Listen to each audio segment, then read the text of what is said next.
علیک یا سیدی یا رسول اللہ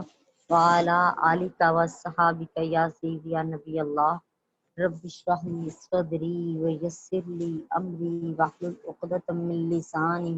یفقہوا قولی واجعل لی وزیرا من اہلی رب زدنی علما رب زدنی علما رب زدنی علما رب یسر ولا تعسر وتمم بالخیر وبک نستعین اللہم اجرنی فی مصیبتی واخلف لی خیرا منہا اللہم صلی علی سیدنا و مولانا محمد وعلی آلہ وصحبہ وبارک وسلم۔ جامعہ دختران اسلام کے ترجمہ القرآن کورس میں آپ سب کو خوش آمدید ہے۔ آج ہم نے سورہ البقرہ کی آیت نمبر 178 تلاوت کریں گے اور اس کو سمجھنے کی کوشش کریں گے۔ اللہ پاک ہمیں اللہ تعالی ہمیں کان، زبان اور دل کے فتنے سے محفوظ رکھے اور اس پر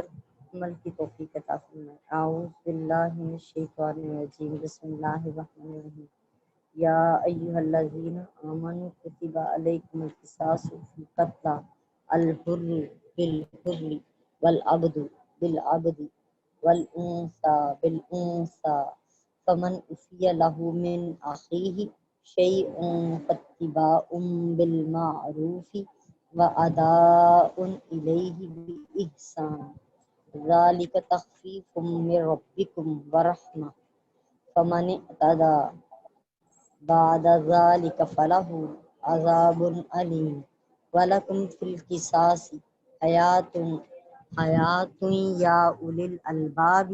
لعلکم تتقون۔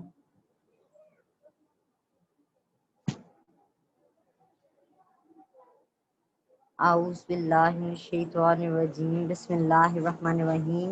یا ایھا الذین، اے ایمان والو، یا ایھا الذین آمنو، اے ایمان والو، کتبہ فرض کیا گیا ہے، علیکم تم پر، القصاص قصاص بدلہ، فی القتل قتل کا، مقتولوں کے یعنی جو قتل کر دیے جائیں ان کا بدلہ تم پر فرض کیا گیا ہے، الحر بالحر آزاد کے بدلے آزاد، والعبد بالعبد غلام کے بدلے غلام، والانثی بالانثی عورت کے بدلے عورت، فمن عفی لہ پس جسے معاف کر دے اسے، من اخیہ اس کا بھائی، شیء فاتباع تو پس پیروی کرے، بالمعروفی دستور کے مطابق، واداء اور ادا کر دے، الیہ بإحسان اس دیت کو، احسان اچھے طریقے کے ساتھ ادا کر دے، ذالک تخفیف کہ یہ جو احسان کا اللہ تعالیٰ نے دیت کا حکم دے دیا ہے اور قصاص کا حکم دیا ہے، دیت کا حکم دیا ہے، دیت کے حکم نے جو تمہیں آسانی دے دی ہے اور تمہاری جان بخشی ہو گئی ہے، میرے ربکم تمہارے رب کی طرف سے، ورحمہ یہ اس کی رحمت ہے، فمن اعتدی بس جو پھر بھی حد سے بڑھے یا زیادتی کرے، بعد ذالک اس کے بعد فلہ عذاب علیم تو اس کے لیے دردناک عذاب ہے۔ وَلَکُمْ فِی الْقِصَاصِ حَیَاةٌ یا اولی الالباب لعلکم تتقون۔ اور لکم تمہارے لیے، فی القصاص بدلے میں، قصاص میں، حیات زندگی ہے، یا اولی الالباب اے عقل والو، لعلکم تتقون تاکہ تم پرہیزگار بن جاؤ۔ اعوذ باللہ من الشیطان الرجیم، بسم اللہ الرحمن الرحیم۔ تھوڑی سمجھ کے کرنے والی آیت کریمہ ہے، لہٰذا اپنی پوری توجہ رکھیے گا اور سمجھ کے کیجیے گا۔ اس کا شان نزول نوٹ کر لیجئے۔ امام ابو جعفر محمد بن جریر طبری روایت کرتے ہیں کہ زمانہ جاہلیت میں جب دو قبیلے آپس میں لڑتے تو ایک معزز قبیلہ ہوتا اور دوسرا پسماندہ، اور پسماندہ قبیلے کا غلام قبیلہ جو پسماندہ قبیلے کا غلام ہوتا وہ معزز قبیلے کے غلام کو قتل کر دیتا تو معزز قبیلہ کہتا ہم اپنے غلام کے بدلے میں پسماندہ قبیلے کے آزاد شخص کو قتل کریں گے، اسی طرح اگر پسماندہ قبیلے کی کوئی عورت کسی معزز قبیلے کی عورت کو قتل کر دیتی تو معزز قبیلہ کہتا کہ ہم اپنی عورت کے بدلے میں پسماندہ قبیلے کے مرد کو قتل کریں گے، تو ان کے رد میں یہ آیت نازل ہوئی۔ اللہ تعالیٰ نے اس تکبر اور بغاوت سے منع کیا اور فرمایا آزاد کے بدلے میں آزاد کو اور غلام کے بدلے میں غلام کو اور عورت کے بدلے میں عورت کو قتل کیا جائے گا۔ اور سورہ مائدہ میں فرمایا کہ جان کا بدلہ جان ہے، آنکھ کا بدلہ آنکھ ہے، ناک کا بدلہ ناک ہے، کان کا بدلہ کان ہے، دانت کا بدلہ دانت ہے، اور ہر زخم کے بدلے میں زخم ہے۔ تو اس طرح قصاص کا حکم دیا گیا ہے تاکہ کوئی بھی اس پر کسی کی حق تلفی نہ ہو۔ یعنی یہاں پہ معزز قبیلہ جو ہوتا تھا وہ اپنے معزز اور امارت ہونے کی وجہ سے، امیر ہونے کی وجہ سے، جو کہ پسماندہ ہے یا غریب قبیلہ ہے، اس قبیلے کے غلام کو، معزز قبیلے کا غلام جو ہے جب قتل کرتا تھا، ان کا غلام قتل ہوتا تھا تو وہ کہتے تھے ہم غریب قبیلے کے آزاد شخص کو قتل کریں گے بدلہ لینے کے لیے۔ اور اگر ان کی کوئی عورت قتل ہوتی تھی معزز قبیلے کی، امیر قبیلے کی، تو وہ کہتے تھے ہم غریب قبیلے کے مرد کو قتل کریں گے اس کا بدلہ لینے کے لیے۔ تو اس پر اللہ تعالیٰ نے اس میں تکبر اور بغاوت سے منع کیا گیا ہے اور کہا کہ نہیں، غلام کے بدلے میں غلام ہی قتل ہوگا اور عورت کے بدلے میں عورت ہی قتل ہوگی اور آزاد کے بدلے میں آزاد ہی قتل ہوگا۔ اس طرح کی جو ہے تکبر کا مظاہرہ ہے۔ جی باجی پسماندہ قبیلے کے غلام کے بدلے کون قتل ہوتا تھا؟ پسماندہ میں بتاتی ہوں، پسماندہ سے مراد جو غریب قبیلہ تھا، ہاں جی، اگر اس قبیلے کا غلام جی معزز قبیلے کے غلام کو قتل کرتا تو اب یہ جی بدلہ لینے کے لیے کیا کہتے تھے، یہ کہتے تھے معزز قبیلے والے کہتے تھے اب ہم بدلہ یوں لیں گے کہ ہمارا غلام، کیونکہ ہم معزز ہیں، ہمارا ہاں جی، غلام قتل ہوا ہے، لہٰذا اب ہم ان کا آزاد شخص قتل کریں، ٹھیک ہے، ہم غلام کے بدلے میں غلام قتل نہیں کریں گے، کیونکہ ہم تو جی بڑے معزز ہیں، ہم امیر ہیں، ہم امارت والے ہیں، لہٰذا جو ہے ہماری کیونکہ ہمارا غلام قتل ہوا ہے سو یہ ان کے آزاد بندے کے برابر ہے، سو ہم ان کے آزاد بندے کو قتل کریں۔ سمجھ آ گئی آپ کو؟ باجی آ گئی ہے۔ اچھا، اسی طرح جب پسماندہ قبیلے کی کوئی عورت معزز قبیلے کی عورت کو اگر قتل کر دیتی، آپس میں جھگڑا ہوتا اور قتل ہو جاتا تو اس قتل پر معزز قبیلہ کہتا کیونکہ یہ ہماری عورت تھی لہٰذا اب ہم بدلہ یوں لیں گے کہ اس پسماندہ قبیلے کے مرد کو قتل کریں گے اس عورت کا بدلہ۔ ٹھیک ہے باجی۔ اب یہاں پہ میں آپ کو بتاؤں گی کہ یہاں پہ 3 امام ایسے ہیں، امام مالک، امام شافی اور امام احمد۔ ان کے نزدیک یہ ہے کہ جی مسلمان کو کافر کے بدلے میں اور اسی طرح آزاد کو غلام کے بدلے میں قتل نہیں کیا جائے گا، لیکن جو ہمارے امام ابو حنیفہ ہیں، ہم سب حنفی ہیں، امام ابو حنیفہ کا جو مذہب ہے یہ فرماتے ہیں کہ آزاد کو آزاد اور غلام کے بدلے میں، غلام کو غلام کے بدلے میں ہی قتل کیا جائے گا، مرد کو مرد کے بدلے میں ہی،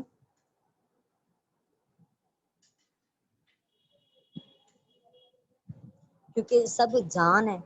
وہ کہہ رہے ہیں جان کے بدلے میں جان قتل ہوگی۔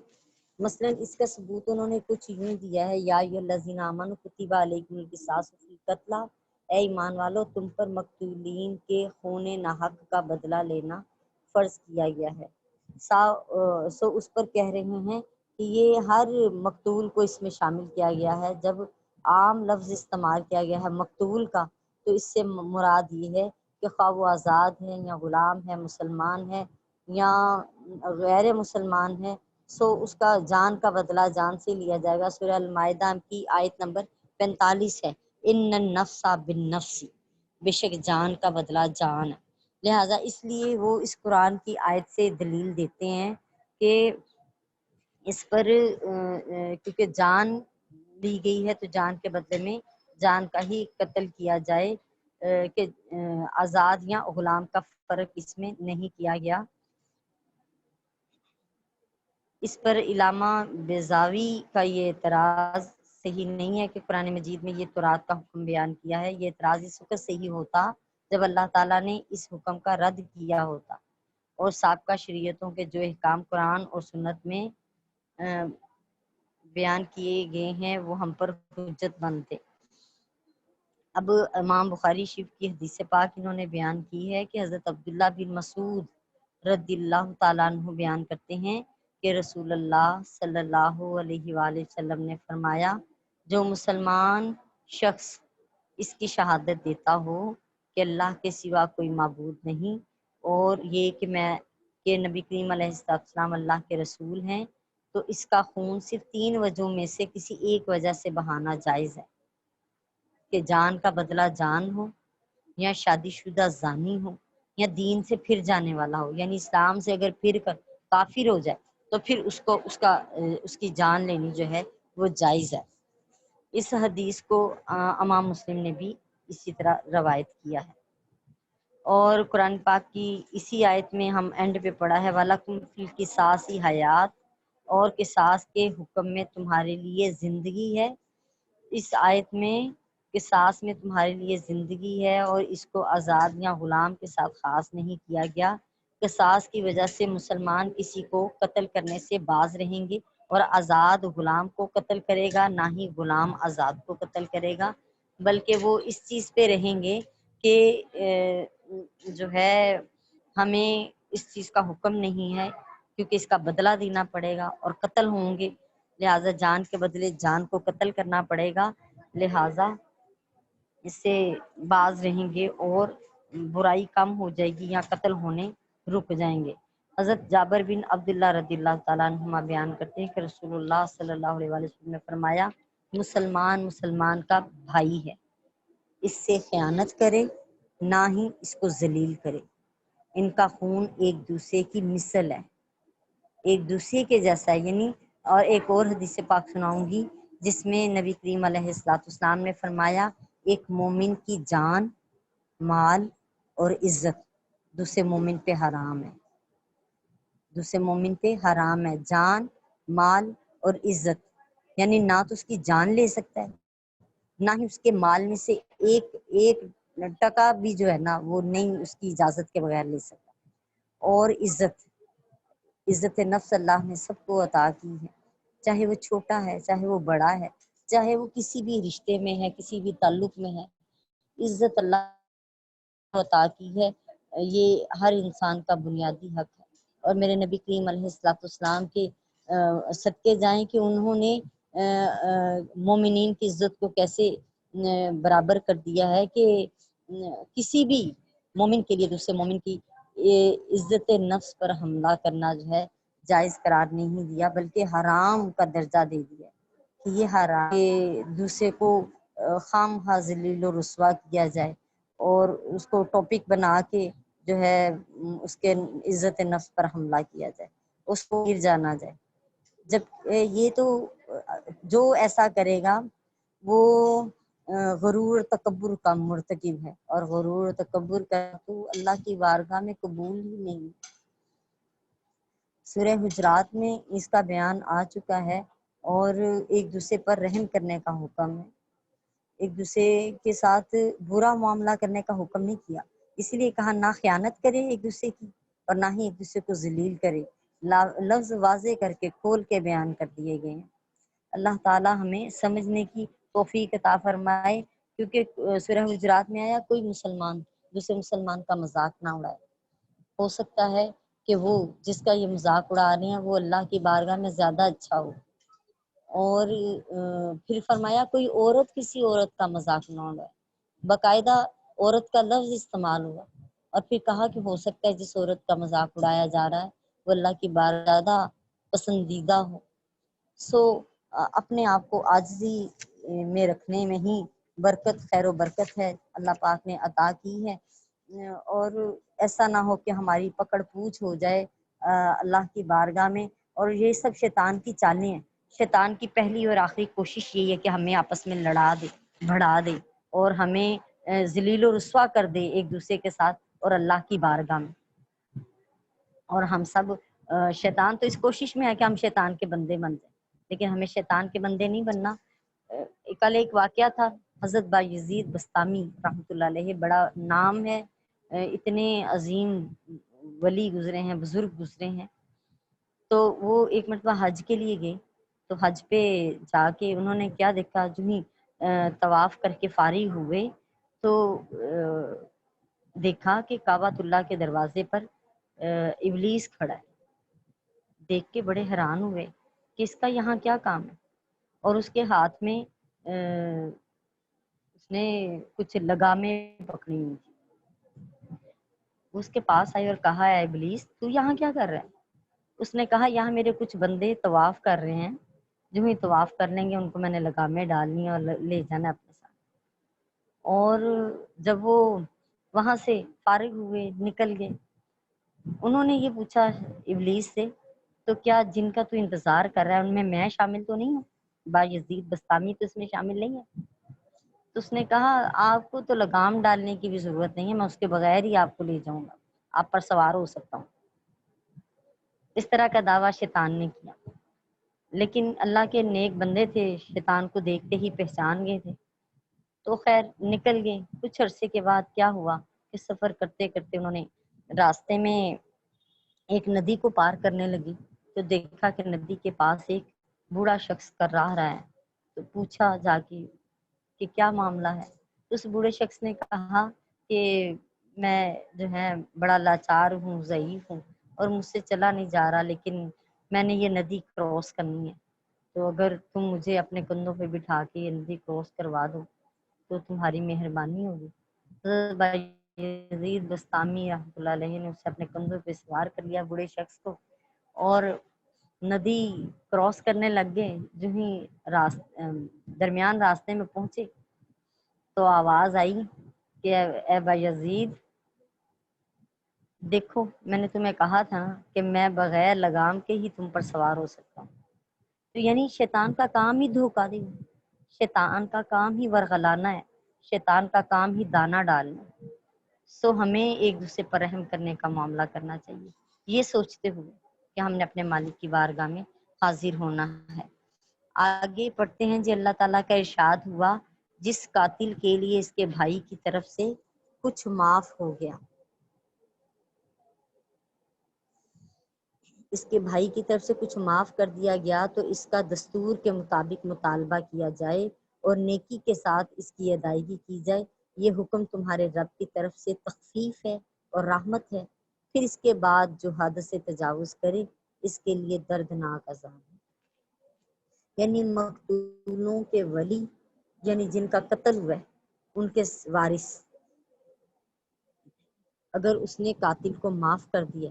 تو قاتل کو مقتول کے بھائی سے تعبیر فرمایا گیا ہے، تاکہ ولی کی مقتول کو معاف کر دینے میں رغبت پیدا ہو اور وہ قصاص کا مطالبہ چھوڑ دے اور دستور کے مطابق دیت کا مطالبہ کیا جائے۔ یعنی اپنے مسلمان مومن بہن بھائی سے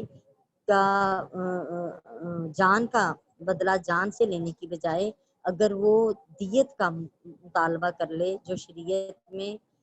مقدار مقرر کی گئی ہے، اور اس کے لیے حکم ہے کہ وہ اس دیت سے زیادہ کا مطالبہ نہ کرے جو مقرر کی گئی ہے، اور قاتل کے جو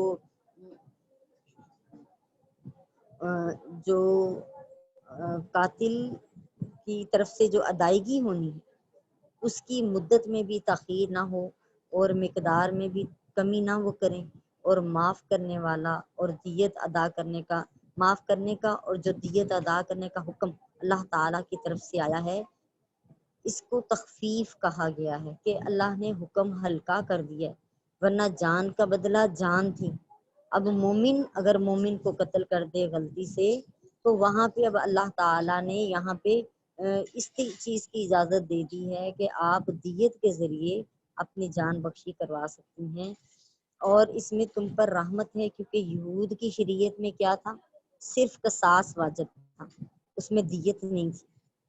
یعنی ہر صورت میں جان کے بدلے میں جان ہی قتل ہونی تھی۔ اور جو نصارہ تھے ان کی شریعت میں صرف دیت واجب تھی، وہ صرف قتل کر بھی دیتے تھے تو شرمندگی کوئی نہیں، کیونکہ پتہ ہے جان بچی ہوئی ہے اور صرف دیت دیں گے اور معاملہ ہو جائے گا۔ لیکن کہا ہے مسلمانوں تمہارے لیے یہ آسانی ہے کہ مقتول کا ولی قاتل سے قصاص لے یا دیت لے یا بالکل معاف کر دے، تینوں اختیار دیے ہیں۔ تمہیں ہر طرح اختیار کی وسعت دی گئی ہے اور کوئی ایک شک بھی جو ہے اس میں کوئی ایک شک بھی جو ہے واجب نہیں کی گئی، اور جس نے اس کے بعد حد سے تجاوز کیا، یعنی اگر ولی مقتول نے معاف کرنے کے بعد قاتل کو قتل کر دیا تو اس کو دنیا اور آخرت میں عذاب ہوگا، اور دنیا میں اس کو قتل کیا جائے گا اور آخرت کا جو ہے عذاب علیحدہ ہوگا۔ اب اس کی مقدار نوٹ کر لیجیے جی، دیت کی مقدار کیا ہے؟ دیت وہ رقم ہے جو قتل ہو جانے کی صورت میں، جو قتل ہو جانے کی صورت میں قاتل ادا کرتا ہے، جو قتل ہو جانے کی صورت میں قاتل ادا کرتا ہے۔ دیت کیا ہے جی؟ وہ رقم، وہ پیسے، وہ مال جو قتل ہو جانے کی صورت میں مقتولین کے وارثوں کو وہ پیسے ادا کرتا ہے، وہ پیسے دیت ہیں۔ دیت کی مقدار 100 اونٹ یا 1000 دینار یا 10,000 درہم، 10,000 درہم ہے۔ 100 اونٹ یا 1000 دینار، 1000 دینار یا 10,000 درہم، ٹھیک ہے جی، نوٹ ہو گیا ہے۔ دیت کی مقدار یہ ہے، اور دیت کو 3 سال میں قسط وار ادا کرنا قاتل کی جو ہے قاتل کے ذمے ہے، ٹھیک ہے جی، یا جو قاتل کے حمایتی ہیں، مددگار ہیں، ان کے ذمے ہے۔ قاتل کے عاقلہ پر لازم ہے، یہ لفظ استعمال ہوا ہے۔ عاقلہ سے مراد قاتل کے حمایتی اور مددگار ہیں، یہ اس کے اہل قبیلہ، اہل محلہ اور اہل سنت و حرفت بھی ہو سکتے ہیں۔ جو شخص کسی مل یا کارخانے میں ملازم ہو، اس مل یا فیکٹری کے مالکان اور کارکنان کو بھی عاقلہ قرار دیا جا سکتا ہے۔ آگے بھی سورہ نساء میں بھی ہم دیت پر تفصیل کے ساتھ پڑھیں گے انشاءاللہ تعالی۔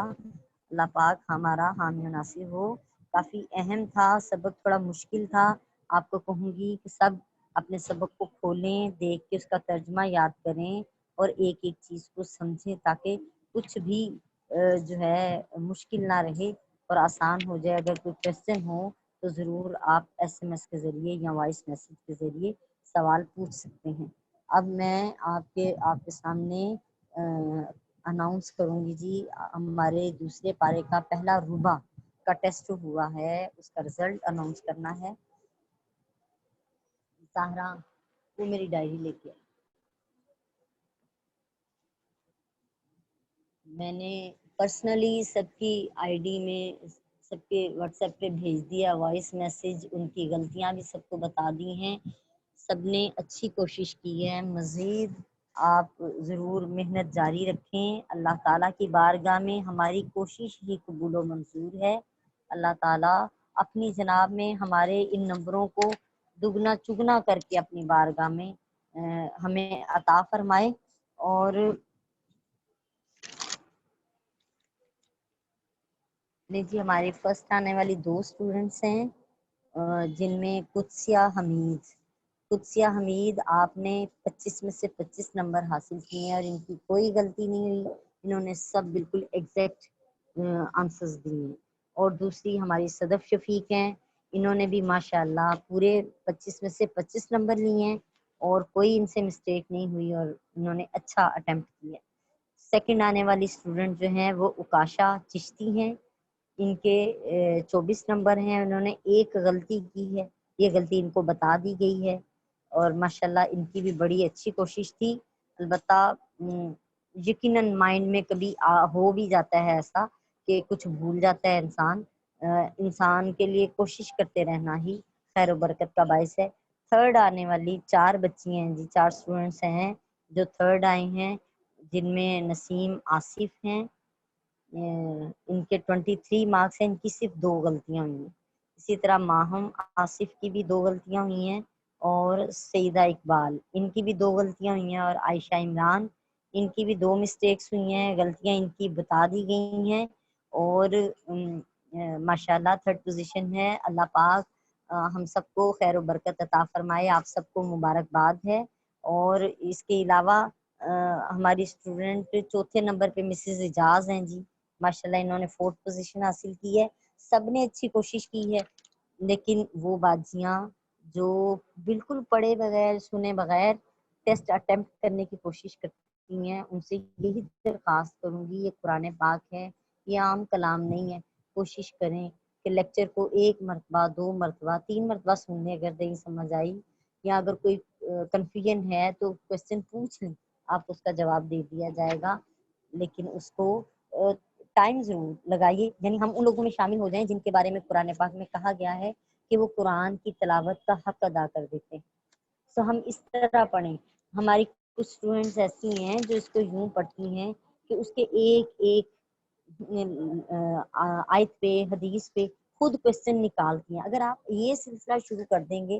خود اپنے آپ سے کوشچننگ کرنے شروع کر دیں گے، اپنے آپ کو پڑھانا شروع کر دیں گے، تو انشاءاللہ تعالیٰ اس سے یہ فائدہ ہوگا کہ چھوٹے سے چھوٹا پوائنٹ بھی آپ سے مس نہیں ہوگا اور آپ اس کو سمجھ پائیں گی۔ ایک ہی طرح کی بات ایک حدیث بیان کر دی ہے تو اس کو مختلف طریقوں سے اس کا سوال کیا جا سکتا ہے، سو وہ سوال اگر آپ اپنے مائنڈ میں رکھیں اور اس میں جو بات بتائی گئی ہے اس کو ذہن نشین کر لیں تو حکم بھی سمجھ میں آ جائے گا، پکا ہو جائے گا اور انشاءاللہ تعالیٰ غلطی بھی نہیں ہوگی۔ میری تو خواہش یہ ہے، بلکہ اس مرتبہ مجھے لگ رہا تھا کہ میں نے اتنا ایزی پیپر بنا دیا ہے کہ شاید سب اسٹوڈینٹس جو ہیں فرسٹ آ جائیں گے۔ انشاءاللہ وہ ٹائم بھی آئے گا کہ میرے سارے اسٹوڈینٹس فرسٹ آئیں گے اور وہ اچھے نمبروں سے پاس ہوں گے، اچھے نمبر لیں گے۔ سب نے اچھی کوشش کی ہے اور میرے لیے یہ کوشش ہی بڑی جو ہے خوشی کا باعث ہے۔ اللہ تعالیٰ آپ کو حامی و ناصر ہو اور آپ کو استقامت عطا کرے، کیونکہ یہ صرف دنیا کے نمبر ہیں، اصل نمبر تو وہ ہیں جو اللہ کی بارگاہ میں ہیں۔ جب آپ سارے کام چھوڑ کر کلاس لیتی ہیں یا پھر آپ اپنے اتنی مصروف زندگی میں سے کچھ وقت نکال کے قرآن کی